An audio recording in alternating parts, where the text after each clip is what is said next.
Hi everyone, welcome to J chemistry. So guys, जैसे कि आप सबको पता है कि गेट 2026 का रिजल्ट आउट हो चुका है ना। रिजल्ट अभी डिक्लेयर हो गया है, टॉपर्स के हमारे पास मैसेज आ गए हैं और इंटरव्यूज़ भी हमने स्टार्ट कर दिए हैं। तो जैसा आपने देखा होगा कुछ टाइम पहले ही जे केमिस्ट्री चैनल पे कुछ इंटरव्यूज़ डले जहाँ पे जेआरएफ जो टॉपर्स थे उनका हमने इंटरव्यू अपलोड किया है। और कोइंसिडेंस देखिए, इस बार रैंक 3 जेआरएफ में आई है और गेट में भी इस बार जे केमिस्ट्री पे रैंक 3 ही है अपने पास।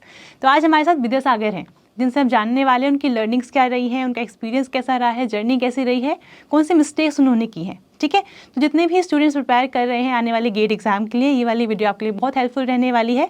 हम कुछ ऐसे क्वेश्चंस पूछेंगे जिससे आपको लगेगा कि गेट की प्रिपरेशन में और नेट की प्रिपरेशन में डिफरेंस क्या है ना। तो जो भी स्टूडेंट जीरो से स्टार्ट कर रहे हैं या फिर जो रिपीट करेंगे, अच्छी रैंक के लिए टारगेट कर रहे हैं गेट एग्जाम, सबके लिए ये वाला सेशन बहुत हेल्पफुल रहने वाला है। तो आज हम बात करेंगे विद्यासागर से। Vidyasagar, welcome to the platform. Thank you ma'am. कैसा लग रहा है रैंक 3? बहुत अच्छा लग रहा है मैम। तो आपने एक्सपेक्ट किया था कि आपकी सिंगल डिजिट रैंक आने वाले इस बार एग्जाम में? मेरा मतलब ड्रीम था सिंगल डिजिट रैंक करने का, लेकिन मैं इतना ज़्यादा आ जाएगा, मतलब रैंक 3 आ जाएगा, इतना एक्सपेक्ट नहीं किया था। जब रिस्पॉन्स शीट से मार्क्स कैलकुलेट किया तब लगा था रैंक 5 या 6 ऐसा कुछ होगा। ओके, तो आपके मार्क्स कितने हैं? सबको बताइए आपके मार्क्स कितने बने एग्जैक्टली? मेरा मार्क्स हुआ 60.33। 60.33 और टॉपर्स के भी आई थिंक 63 मार्क्स हैं। हाँ, टॉपर का 63। तो ऐसा फील आती है कभी कभी कि अगर एक क्वेश्चन और ठीक हो जाता, हाँ, है ना, 2 मार्क्स का क्वेश्चन आता और एक नेगेटिव मार्किंग नहीं होती अगर, नहीं तो रैंक बना सकती थी। मुझे एक क्वेश्चन में बहुत गिल्टी फीलिंग होता है, वो समरियम I2 SM I2 का एक क्वेश्चन था, लेकिन मैम आपका वो असाइनमेंट में CSI नेट का PYQ क्वेश्चन था। मैंने वो देखा था, मुझे याद आ रहा था, मैंने ये क्वेश्चन किया, मैं सिमिलर सा क्वेश्चन समरियम I2 से, लेकिन मैंने वो गलत कर दिया। उसमें मेरा 2.66 मार्क्स चला गया, तो आ जाता तो। लेकिन कोई बात नहीं, देखिए होता रहता है ये ना। लेकिन रैंक 3 कोई कम थोड़ी है, वो भी सही है ना। बहुत अच्छी रैंक है, हाँ, बहुत अच्छी रैंक है। इनफैक्ट जितने भी टॉप 20 में आएंगे, टॉप 30 में आएंगे, टॉप 50 में आएंगे, बच्चों की नॉलेज ऑलमोस्ट सेम ही रहती है। फिर तो सिर्फ एक दो क्वेश्चन का डिफरेंस होता है। तो ऑलरेडी रैंक 3 कोई रैंक 1 से कम नहीं है, बहुत अच्छी रैंक है। हम बहुत खुश हैं आपके लिए, आई एम श्योर आपकी फैमिली बहुत प्राउड होगी आपके लिए, है ना। खुश हैं घर पे सब? हाँ मैम, बहुत खुश है। चलिए बहुत बढ़िया। तो आगे क्या प्लान है? आपने पीएचडी का सोचा है? जॉब के लिए आप ट्राई करेंगे? नहीं, मुझे पीएचडी नहीं करना है। मैं जॉब की तैयारी कर रहा हूँ। बार्क का मुझे इंटरव्यू देना है, BARC and DRDO and bureau of Indian standard में, BIS में। तो मुझे जॉब पे जाना है। चलिए, इतनी अच्छी रैंक आई है, आप डेफिनेटली हर जगह क्वालिफाई कर जाएंगे, है ना। हर जगह आपका इंटरव्यू क्वालिफाई होगा, आप अच्छी जगह पे पहुंचेंगे। अभी जो भी स्टूडेंट्स आपको देख रहे हैं, है ना, कुछ क्वेश्चंस आपसे पूछना चाहेंगे, तो उनके बिहाफ पे मैं आपसे कुछ क्वेश्चंस पूछना चाहूंगी। ठीक है, तो स्टार्टिंग करते हैं कि आपकी ग्रेजुएशन कहाँ से है, आपने मास्टर्स कहाँ से कंप्लीट की है, उसके बाद की आपकी जर्नी कैसी रही है प्रिपरेशन वाली? मैम मेरा ग्रेजुएशन मेरे डिस्ट्रिक्ट पे किया था, मतलब आनंद चंद्र कॉलेज जलपाईगुड़ी से। उसके बाद मैंने जैम की प्रिपरेशन किया। मैंने जैम में आपके कोचिंग सेंटर से पढ़ा था। मेरा उस टाइम जैम में 2023 में AIR 40 रैंक हुआ था। फिर मैंने मेरे मास्टर डिग्री के लिए मैंने IIT कानपुर गया था।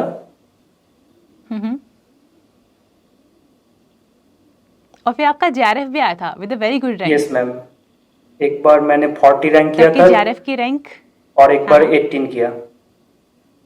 ओके, सो आपने जैम भी जे केमिस्ट्री से ही पढ़ाई करी है, जैम के लिए भी आपकी रैंक 40 आई थी उस टाइम पे? Yes ma'am. और फिर आपने JRF क्वालिफाई किया विद रैंक? एक बार 40 और एक बार 18। ओके, एक बार 15। बहुत बढ़िया।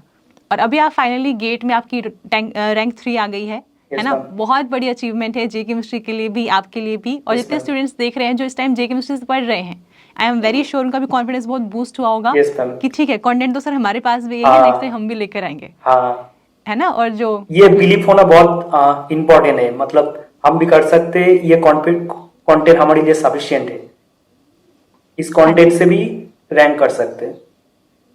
बिल्कुल आ सकती है। सो विद्यासागर, जो बच्चे आपको देख रहे हैं इस टाइम पे, है ना, और उनको समझ आए कंटेंट तो हमारा सफिशिएंट है, इस कंटेंट से रैंक 3 आई है, हमारी भी आएगी, हम शायद रैंक 1 लाएंगे सर, जो आपका एक क्वेश्चन रहेगा ना वो करके आएंगे हम सही से, है ना। तो कोई सजेशन देना चाहेंगे उनके लिए कि कंटेंट को कैसे मैनेज करना है? कंटेंट मैंने जैम के टाइम पे पूरा कंटेंट आपका देख लिया था, फिर मैंने बूस्ट किया, फिर जो न्यू टॉपिक था तो वो मैंने फिर मेरे आईआईटी कानपुर में मैंने वो खत्म कर लिया था। फिर मैं पीआईक्यू और असाइनमेंट वगैरह में ज्यादा ध्यान दिया। मैंने बहुत क्वेश्चन प्रैक्टिस किया। जैसे मैंने इस गेट के पहले 2 महीने दिसंबर से स्टार्ट किया। दिसंबर जनवरी मैंने पूरा ऑर्गेनिक इनऑर्गेनिक फिजिकल तीनों का क्वेश्चन दो महीने में खत्म किया। और आपका पूरा जो टेस्ट आता था वो चैप्टर वाइज टेस्ट होता था। उसमें एक होता है एमसीक्यू और एक नेट का भी होता है और एमएसक्यू भी होता है। हर चैप्टर में टोटल 4 टेस्ट होता है। तो मुझे ये भी बहुत हेल्प किया, मतलब एमएसक्यू को कैसे अटेंड करे, नेट को कैसे अटेंड करे, तो इसमें बहुत फायदा हुआ मुझे। जो एनईटी क्वेश्चंस होते हैं बेसिकली, है ना? मैंने एनईटी की आप बात कर रहे हैं? हाँ, मैंने लॉन्ग टेस्ट नहीं दिया, लेकिन मैंने चैप्टर वाइज जो टेस्ट था मैंने पूरा दिया। वो ऑर्गेनिक फिजिकल इनऑर्गेनिक तीनों का ही हर चैप्टर का 4 टेस्ट था, मैंने वो पूरा दिया। मुझे बहुत फायदा हुआ उसमें। ओके, ठीक है। तो आपकी प्रिपरेशन थोड़ा सा आइडिया हम सबको लगा है। अब ना मैंने कुछ क्वेश्चंस की लिस्ट रखी है जो मैं चाहती आपसे पूछना चाहती थी मैं, है ना? तो मैं स्टार्ट करूँ क्वेश्चन 1 बाय 1? Okay ma'am. है ना? सो सबसे पहला मेरा क्वेश्चन रहेगा, क्योंकि जो स्टूडेंट्स देख रहे हैं वो आई एम श्योर पूछना चाहेंगे कि सर आपने सिर्फ जैसे जे केमिस्ट्री का कंटेंट ही रेफर किया था, कुछ बुक्स भी आपने रेफर की थी साइड बाय? नहीं मैम, मैंने बुक नहीं पढ़ा। मैंने जैम के टाइम से बुक्स आपने रेफर नहीं की? मुझे बुक पढ़ना उतना अच्छा नहीं लगता है, ये बहुत बुरा बात है। हाँ, ये बुरी बात है, पर चलिए ठीक है। लेकिन हाँ, मैं एक चीज़ कहूँगी, जो भी बच्चे कॉम्पिटेटिव एग्जाम्स के लिए पढ़ रहे हैं, स्पेशली जैसे मान लीजिए आप बीएससी में और जैम के लिए पढ़ रहे हैं, या एमएससी में है और नेट या गेट के लिए पढ़ रहे हैं, सो हमारे पास कॉलेज का भी लोड होता है। हमें आपके सेमेस्टर एग्जाम्स में भी क्वालिफाई करना है, तो इतना टाइम ही नहीं मिल पाता। इसीलिए तो है कोचिंग इंस्टीट्यूट्स कि टीचर पढ़ के आएगा, वो आपको पढ़ाएगा, कि हम 4 बुक्स रेफर करके नोट्स बना के आएंगे आपके सामने, हम पढ़ाएंगे आपको, है ना? तो ठीक है, चलिए ये चीज़ तो है कि आपने बुक्स रेफर नहीं करी है, तो बहुत सारे बच्चों को ना रिलीफ फील होगा, चलिए शुक्र है कि बुक्स नहीं पढ़नी, ये वाला कंटेंट नहीं देखना है ना? सो विद्यासागर, मैं नेक्स्ट आपसे पूछना चाहूँगी कि कुछ ऐसे 3-4 चैप्टर्स आपके माइंड में हैं जो मतलब ऐसे चैप्टर्स हैं जो मैक्सिमम बच्चे करके नहीं जाते हैं, लेकिन वो गेट में बहुत अच्छी रैंक लाने के लिए बहुत ज़्यादा यूजफुल है, मतलब करने ही चाहिए? ऐसे केमिकल काइनेटिक्स और इलेक्ट्रोकेमिस्ट्री और थर्मोडायनेमिक्स एंड क्वांटम भी बहुत ज़्यादा इंपॉर्टेंट है गेट के लिए। बहुत सारा क्वेश्चन आ जाता है गेट में।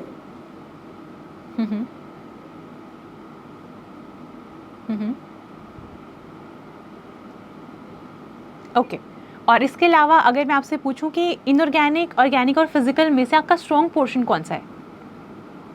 स्ट्रॉन्ग पोर्शन मेरा फिजिकली मैं ज़्यादा प्रीफर करता हूँ, क्योंकि कॉम्पिटिटिव एग्जाम में फिजिकली मतलब बहुत हेल्प करते हैं रैंक लेके आने के लिए, मुझे जैसा लगता है। हाँ जी, रैंक डिसाइडिंग फिजिकल केमिस्ट्री ही है, चाहे वो नेट का एग्जाम हो, चाहे वो गेट का वो एग्जाम एक सेफ साइड है फिजिकल केमिस्ट्री को लेकर। ओके, और उसके बाद इनऑर्गेनिक और नेक्स्ट ऑर्गेनिक, और उसके बाद ओके, ठीक है। इसके बाद मैं पूछना, जैसे आपने बोला कि फिजिकल केमिस्ट्री आपको बहुत पसंद है ना? तो फिजिकल केमिस्ट्री ना मैक्सिमम जो गेट में क्वेश्चंस आते हैं वो एनईटी टाइप आते हैं, न्यूमेरिकल आंसर टाइप क्वेश्चंस आते हैं, है ना? तो उन क्वेश्चंस को आप अटेम्प्ट करने के टाइम में कौन सी स्ट्रेटजी आपके माइंड में होती थी, मतलब आप कैसे उनको हैंडल करते थे? मैम, मैंने बहुत numerical answer type question practice किया था। इसमें मुझे आइडिया लग जाता है, मतलब वो मुझे बहुत हेल्प किया है। जैसे मैंने बहुत प्रैक्टिस किया था, तो इस बार गेट में मुझे लगता है फिजिकल से बहुत एनईटी वाला क्वेश्चन जो आया वो बहुत टफ था, लेकिन मैंने बहुत प्रैक्टिस किया, इसलिए मेरा हो गया था ऑलमोस्ट। फिजिकल का ज़्यादा क्वेश्चन हो गया था मेरा। मैं आपसे पूछ रही हूँ विद्यासागर कि जैसे एनईटी क्वेश्चंस में ना, जैसे न्यूमेरिकल टाइप जो क्वेश्चंस होते हैं उसमें कैलकुलेशन बहुत सारी होती है, काफ़ी सारे कैलकुलेट हमें करना पड़ता है, तो उसके लिए बहुत इंपॉर्टेंट है कि वर्चुअल कैलकुलेटर में यूज़ करना आए। तो आपने लास्ट के टाइम पे वर्चुअल कैलकुलेटर पे काम करना स्टार्ट किया था, या आप स्टार्टिंग से ही कैलकुलेशन उस पर ही करते थे, प्रिपरेशन फेज से ही अपनी वहीं पे करते थे? मैं जैम के टाइम से ही मैं गेट कैलकुलेटर यूज करता था। मैं हर कैलकुलेशन गेट कैलकुलेटर से ही करता था। ओके, और इसके अलावा आप पूरा, जैसे मान लीजिए फॉर एग्जांपल 2 × 3.14 × में 7 करना है, तो ये आप मैनुअली सॉल्व करते थे और डिफिकल्ट कैलकुलेशन के लिए कैलकुलेटर यूज करते थे, या फिर सब कुछ ही कैलकुलेटर पे करते थे? जो इजी कैलकुलेशन है वो मैं मैनुअली कर देता था, और जो डिफिकल्ट है वो कैलकुलेटर यूज़ करता था, क्योंकि इसमें टाइम सेविंग ज़्यादा होता। हम्म, ठीक है। तो जितने स्टूडेंट्स हमें देख रहे हैं इस टाइम पे, आपको ये चीज़ माइंड में रखनी है, क्योंकि आप गेट के लिए अपेयर करने वाले हैं, कैलकुलेशन बहुत लंबी आने वाली है ना। तो आपको वर्चुअल कैलकुलेटर स्टार्टिंग से ही यूज़ करना आना चाहिए। और अगर बाय चांस कोई जैम वाला बच्चा देख रहा है, बच्चे अभी से शुरू कर दो। देखो जैम का भी एग्जाम है और आगे फिर आपने गेट भी देना है, तो अभी से प्रॉपर आपने प्रैक्टिस करनी है। इसके अलावा विदिशा, अगर आप देखेंगे कि गेट के एग्जाम में ना MSQ बहुत आ रहे हैं आजकल, यस मैम, इस बार तो आई थिंक है ना, 16 मल्टीपल MSQ सेलेक्ट आया। क्वेश्चंस। आया। हाँ, बहुत ज़्यादा क्वेश्चंस आ रहे हैं, है ना। Yes, तो ma'am. उनके लिए आपका माइंडसेट क्या होता था वैसे वाले क्वेश्चंस के लिए?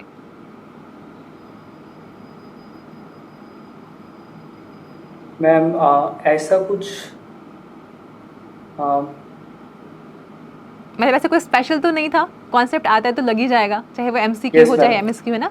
हाँ हाँ वही, जो आएगा ये वो वाला हो ही क्वेश्चन जाएगा। बहुत बार बच्चे पूछते हैं। हाँ, बहुत बार बच्चे पूछते हैं कि मैम MSQ को कैसे हैंडल करना है। तो मुझे भी इसका आंसर समझ नहीं है, कैसे हैंडल करना का क्या मतलब है। अगर आपको आता है तो आप सारे ऑप्शन चूज कर लोगे, यस मैम। नहीं आता तो हाँ नहीं कर पाओगे, हाँ। है ना। तो कोई यस स्ट्रेटेजी मैम, है आपके माइंड में इसके लिए? ऐसा कुछ मैंने स्ट्रेटेजी फॉलो नहीं किया, मैंने जस्ट सिंपल करते गया। मुझे जो आता है मैं कर दिया, और जो नहीं आता है MSQ वो नहीं, मैंने टच भी नहीं किया, क्योंकि उसमें टाइम बहुत वेस्ट हो जाता है, क्योंकि उसमें कुछ भी मतलब आंसर हो सकता है। तो आएगा तो कर लो, नहीं तो छोड़ दो। और जब आप एग्जाम अटेम्प्ट कर रहे थे, आपके माइंड में ऐसा कुछ था कि पहले आपको 2 मार्क्स के क्वेश्चन ढूंढ के अटेम्प्ट करने हैं, या पहले आपको लेट्स से जनरल एप्टीट्यूड करना है, ऐसा कुछ माइंड में था, या फिर आप लाइन से क्वेश्चन नहीं, सॉल्व कर रहे थे? मैंने पहले केमिस्ट्री पार्ट स्टार्ट किया, तो मैंने लाइन से ही स्टार्ट किया। जो आएगा मैं उसको देखूंगा, अगर आएगा तो उसको कर लूंगा, अगर लेंदी कैलकुलेशन होगा तो मैं मार्क फॉर रिव्यू कर लूंगा, फिर बाद में देखूंगा वो। ओके। सो इस बार एग्जाम में आपको लास्ट में टाइम मिला था थोड़ा सा रिवाइज करने के लिए, या बिल्कुल टाइम कंप्लीट हो गया था, आप लास्ट में क्वेश्चन कर ही रहे थे नहीं, सॉल्व? लास्ट में मुझे बहुत टाइम मिला इस बार, क्योंकि मैंने सेकेंड टाइम मैंने जब रिवीजन किया हर क्वेश्चन, मेरा बहुत सिली मिस्टेक बच गया था। अगर मैं सेकेंड टाइम रिवीजन नहीं किया होता तो मेरा इतना मार्क्स भी नहीं आता, मुझे बहुत बहुत सिली मिस्टेक हो जाता फिर। तो जो ये रिवीजन वाली स्ट्रेटेजी है, आप ये स्टूडेंट्स से शेयर करना चाहेंगे, कैसे आपने, मतलब आप कैसे रफ शीट को मैनेज करते हैं और कैसे आपने रिवीजन के लिए टाइम बचाया? मैम मैंने फर्स्ट केमिस्ट्री पार्ट स्टार्ट किया, एकदम पूरा जो मुझे आता है मैंने वो किया, और जो लेंदी है वो मैं बाद में करता था, मतलब मार्क फॉर रिव्यू करता था। फिर मेरा पूरा जो क्वेश्चन 55 देखने के बाद जो उसके बाद मैंने जो मार्क फॉर रिव्यू वो क्वेश्चन करता था, फिर मैं जनरल एप्टीट्यूड भी करता था। नेक्स्ट मैं फिर नेक्स्ट पे आके पूरा पेपर फिर रिवीजन करता था। फिर उसके बाद जो टाइम मिलता है मुझे, मैं फिर जो न्यू क्वेश्चन लगता है बहुत ज़्यादा कैलकुलेशन है, और जो लगता है होगा लेकिन टाइम लगेगा, वो क्वेश्चन बाद में देखता हूँ। ओके। और आप ये वाली सेम स्ट्रेटेजी अपने टेस्ट में भी फॉलो करते थे? जब आपने टेस्ट सीरीज स्टार्ट की थी, आपने कब स्टार्ट की टेस्ट सीरीज, मतलब कौन से मंथ से आपने टेस्ट स्टार्ट सीरीज की मैंने प्रिपेयर करना? जनवरी से स्टार्ट किया। ओके। सो टेस्ट सीरीज में जो भी क्वेश्चन आपके, जैसे आपने कोई अटेम्प्ट किया, कोई टेस्ट, फॉर एग्जांपल आपने केमिकल काइनेटिक्स से टेस्ट दिया है, कुछ क्वेश्चन तो गलत भी होते होंगे जो आपने सॉल्व किए हैं बट गलत हो गया, है ना, और कुछ क्वेश्चन आपको नहीं भी आते होंगे, हाँ मैंने वो नोट है ना। किया तो था। आप टेस्ट मैंने देने के बाद उसको, टेस्ट को एनालाइज कैसे करते थे? मैंने टेस्ट देने के बाद जो भी क्वेश्चन मुझे नहीं आता है, और उसका मैं आपके सॉल्यूशन देख लेता था, फिर वो अलग से नोट बनाता था, मतलब ये क्वेश्चन नहीं हुआ, इसका क्या कॉन्सेप्ट है, मैंने वो जस्ट कॉन्सेप्ट लिखा था। फिर मैंने वो लास्ट में वो रिवीजन किया था, जो जो क्वेश्चन नहीं हुआ था। Okay okay. तो रिवीजन के लिए कोई अलग से स्ट्रेटेजी आपने बनाई थी कि रिवीजन कैसे करनी है? आपको लास्ट में कितना टाइम लगता था पूरा कोर्स रिवाइज करने के लिए, मतलब पूरा सिलेबस रिवाइज करने के लिए? मैंने तो पूरा सिलेबस का शॉर्ट नोट बना लिया था। पूरा सिलेबस का शॉर्ट नोट था। मुझे हाईएस्टली पूरा सिलेबस रिवीजन देने के लिए 3 डेज लगता था। ओके, बहुत बड़ी बात है, क्योंकि आप इनऑर्गेनिक, ऑर्गेनिक, फिजिकल अगर 3 दिन में पूरे रिवाइज कर पा रहे हैं, यही बहुत बड़ी बात है। तो आप इसकी स्ट्रेटेजी प्लीज हमारे साथ शेयर करिए, जो बच्चे आपको देख रहे हैं उनके लिए आप प्लीज बताइए कैसे ऐसे नोट्स कैसे बनाने हैं और कैसे रिविजन करनी है कि 3 दिन में आप पूरा सिलेबस रिवाइज कर पाएँ। मैम मैंने शॉर्ट नोट्स बना लिया था, हर चैप्टर का शॉर्ट नोट्स बना लिया था, शॉर्ट शॉर्ट करके हर चैप्टर का अराउंड, बड़ा चैप्टर है तो 5-6 पेज का, मैं वही रिवीजन करता था।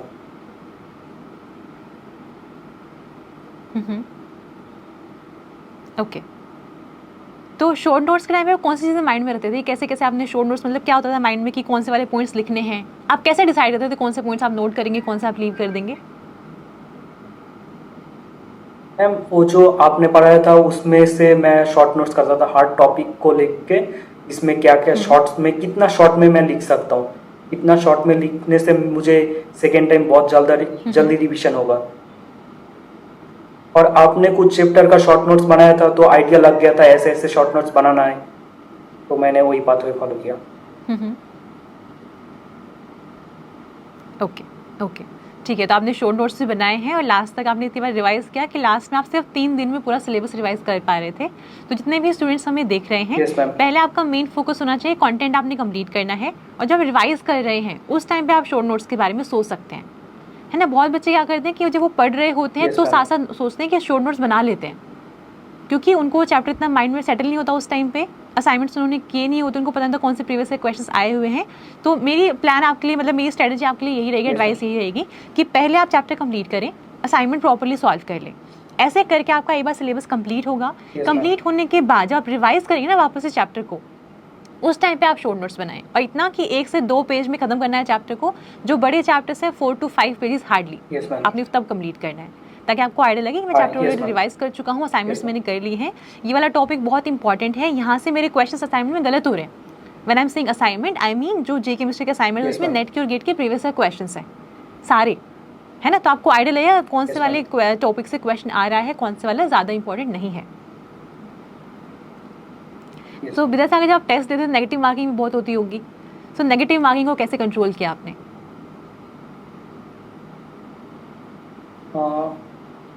मेरा उतना ज़्यादा नेगेटिव मार्किंग नहीं होता था, सिर्फ MSQ में मुझे बहुत कम नंबर आता था।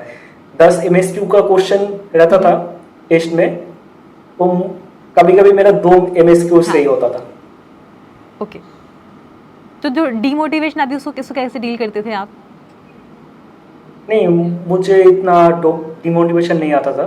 मुझे लगता है ये तो टेस्ट है, मैं तो इम्प्रूव कर रहा हूँ, जो क्वेश्चन मुझे नहीं आ रहा है मैं उसका कॉन्सेप्ट भी लिख रहा हूँ, तो मेरा और कॉन्सेप्ट बिल हो रहा है, तो like that. Okay. So guys, जितने भी स्टूडेंट्स हमें देख रहे हैं, जब आप टेस्ट देते हैं तो माइंड में बस होना चाहिए हम नया क्या सीखेंगे। आप ऑलरेडी चैप्टर के नोट्स बना चुके हैं, उसको देख चुके हैं, उसके बाद आप क्या नया सीख सकते हो, तो आपका मेन फोकस उस पर रहना चाहिए। मार्क्स कितने आ रहे फर्क नहीं पड़ता, जैसे बोला विद्यासागर ने कि वो तो सिर्फ टेस्ट है ना, उससे क्या फ़र्क पड़ता है, मेन एग्ज़ाम तो बाद में होगा। तो वहाँ से जितनी चीज़ें सीख सकें वो आपने सीखनी है। और जैसे आपने बोला कि आपकी नेगेटिव मार्किंग इतनी नहीं होती थी, है ना। मान लीजिए कोई स्टूडेंट आपसे पूछना चाहे कि सर नेगेटिव मार्किंग मेरी तो बहुत होती है, तो मेरे लिए कोई सजेशन है आपका कि मेरी नेगेटिव मार्किंग थोड़ी सी कम होने लगी धीरे धीरे? नेगेटिव मार्किंग से अगर आपको कॉन्सेप्ट ठीक से आ रहा है तो नेगेटिव मार्किंग नहीं होगा। इसके लिए आपको पढ़ना पड़ेगा, बहुत बार रिवीजन करना पड़ेगा। जैसे मैंने बहुत रिवीजन किया शॉर्ट नोट्स। मैंने हर बार कुछ भी एग्जाम के पहले मैंने शॉर्ट नोट्स 4 to 5 टाइम्स मैं रिवीजन करता था, तो मुझे बहुत थ्योरी ऐसे ही बहुत याद रहता था। मतलब थियरी वाला पोर्शन आपके टिप्स पे था ऑलरेडी, और जिससे कॉन्फिडेंस भी बहुत बूस्ट होता है कि आता सब है, अब तो सिर्फ प्रैक्टिस करनी है। Yes ma'am. जैसे मेरे शॉर्ट नोट्स में इस बार वो बेट आइसोथर्म का एक फॉर्मूला था, उसके एक न्यूमेरिकल आया था इस बार। हाँ। तो वो भी हो गया था। वो लेंथी कैलकुलेशन था बहुत, लेकिन हो गया था। आपने लास्ट टाइम ये गेट का एग्जाम दिया था विद्यासागर, लास्ट ईयर? ओके। कैसी रैंक रही थी उस टाइम पे? उस टाइम में बहुत अच्छा रैंक नहीं होता मैंने। ओके। तो मैम उस टाइम में गेट के पहले रात मेरा नींद नहीं आया था, तो बहुत खराब हो गया था। ओके। सो माइंड की एफिशिएंसी वैसे नहीं बची हुई एग्जाम तक, और मैंने सेकंड टाइम रिवीजन नहीं कर पाया, मेरा बहुत सारा सिली मिस्टेक हुआ था उस टाइम में। सो अगर आप कंपेयर करना चाहें अपना पहले वाला अटेम्प्ट और ये वाला अटैम्प्ट, तो दोनों में क्या डिफरेंसेस थे? आपने कौन सी गलतियों पे काम किया है? मैंने पहले और वाला अटेम्प्ट पे मैंने ठीक से सोया नहीं, और इस अटेम्प्ट पे ठीक से सोया मैंने। ओके, ये नंबर 1 हो गया। और मैंने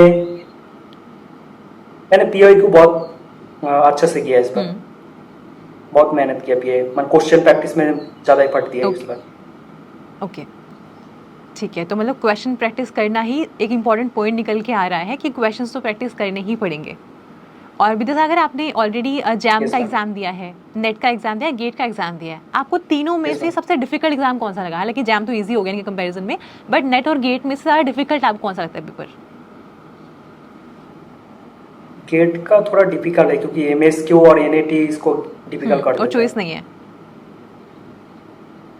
चॉइस नहीं है, हाँ। सो अगर कोई स्टूडेंट नेट के लिए पढ़ रहा है, उसको कुछ स्ट्रेटेजी चेंज करने की नीड है गेट एग्जाम के लिए?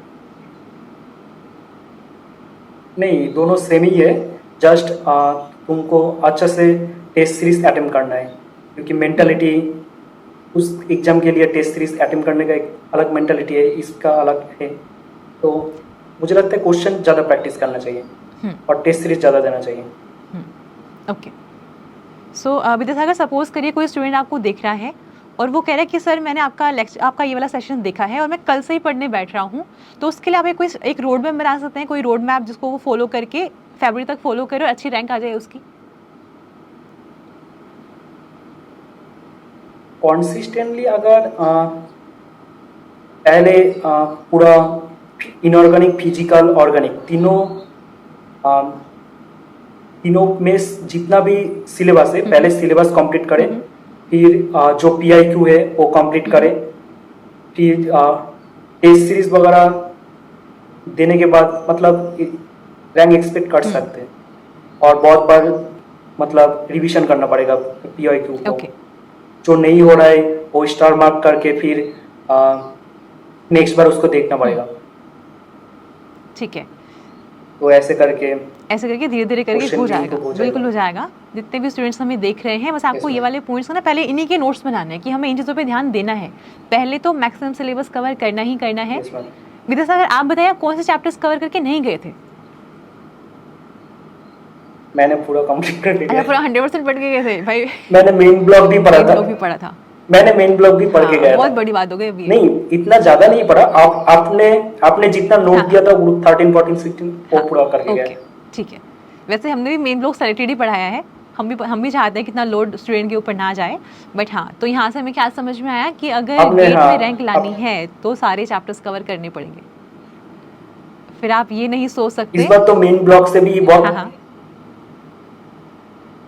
इस बार तो मेन ब्लॉक से भी बहुत इजी क्वेश्चन आ गया था। वो ऐसे STAYX रूल से आपने जो पढ़ाया था वो ग्रुप 13 के बाद, तो वहाँ से डायरेक्टली क्वेश्चन देखने को मिल गया। ऐसा होता है, मतलब ये चैप्टर कंप्लीटली छोड़ के चले जाओ, एक कुछ पॉइंट्स करके जाओ, मतलब कुछ टॉपिक्स करके जाओ, क्या पता आ जाए वहाँ से क्वेश्चन। सो वो एक बेटर अप्रोच है। तो ठीक है, तो मतलब पहले तो मैक्सिमम सिलेबस करना ही है। तो आप देख रहे हैं, टॉपर से बात हम कर रहे हैं, उन्होंने 100% सिलेबस कर लिया था अपनी साइड से। आपको टेंशन ही नहीं है, जहाँ से भी क्वेश्चन आएगा वो तो करेंगे ही करेंगे।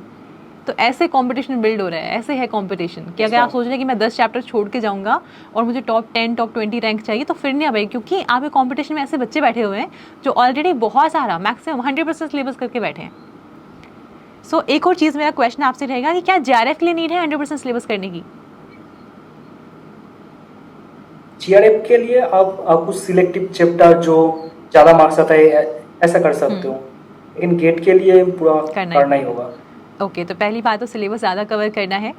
उसके अलावा नेट और गेट में डिफरेंस ये कि MSQ और NAT वहाँ पर नहीं आते हैं, तो इनकी आपको प्रैक्टिस करनी पड़ेगी। जितने भी जे केमिस्ट्री वाले स्टूडेंट्स हैं, बच्चे, आपने टेस्ट सीरीज प्रॉपर देनी है। आपके टेस्ट सीरीज में MSQ के अलग से क्वेश्चंस बनाए हैं हमने। जिस चैप्टर में नहीं भी आते MSQ, हमने उनको भी फ्रेम किया, MSQ के क्वेश्चंस को फ्रेम हमने किया हुआ है, आपने वो देने ही है। हालांकि जैसे इन्होंने विद्यासागर ने भी बोला कि कई बार 10 क्वेश्चन में से सिर्फ 2 ही क्वेश्चन ठीक होते थे। तो आपको मिस्टेक्स पकड़नी है कि कौन सी चीज़ आप गलतियाँ कर रहे हो, कौन सा कॉन्सेप्ट आपने मिस कर दिया, वो आपको टेस्ट सीरीज से सुधारेंगी। तो अगर आपको गेट में अच्छी रैंक लानी है तो सिलेबस मैक्सिमम कवर करना पड़ेगा। नेट और गेट के सारे प्रीवियस ईयर क्वेश्चंस कम से कम 2 बार करने ही पड़ेंगे एग्जाम तक। उसके बाद टेस्ट सीरीज देनी है, मार्क्स कम आए ज़्यादा कुछ फ़र्क नहीं पड़ता है, जो चीज़ें सीख रहे हो उन पर फोकस करना है और नेगेटिव मार्किंग से बचना है। एक्यूरेसी पे बहुत ज़्यादा फोकस करना है, क्योंकि अगर नेगेटिव मार्किंग होगी तो आप देख सकते हैं 60.33 मार्क्स हैं और 63 पे रैंक 1 है ना। हालांकि रैंक 3 और 1 में ज़्यादा डिफरेंस नहीं है, सेम ही चीज़ है, बट स्टिल अगर 0.33 मार्क्स भी नेगेटिव में जा रहे हैं तो वो काफ़ी बड़ा लॉस आपको देके जाएगा। तो आपको स्टार्टिंग से ही इन चीज़ों पे काम करना है। विदिशा, अगर कोई और मैसेज देना चाहेंगे स्टूडेंट्स को? और मेहनत करते रहो और पैशेंस रखो, कुछ ना कुछ हो जाएगा। कुछ ना कुछ डेफिनेटली हो जाएगा। हाँ जी, हाँ, चलिए, आपसे बात करके बहुत अच्छा लगा and I am very sure आपके सारे सेशन से स्टूडेंट्स बहुत कुछ सीख के जाएंगे और अपनी प्रिपरेशन में उसको इनकॉर्पोरेट करेंगे और वो भी बहुत अच्छी रैंक लेकर आएंगे। आपने इतना टाइम हमें दिया, थैंक यू सो मच। और आप आगे जिस भी एग्ज़ाम के लिए, एग्ज़ाम तो Thank खैर you हो so ही गया much, है ma'am. आपका, आगे अगर आप GIS के लिए, GSI के लिए पढ़ते हैं या फिर आगे BIS का इंटरव्यू देने जाएंगे, आगे इंटरव्यूज के लिए जाएंगे, उनके लिए all the very best. Thank you ma'am.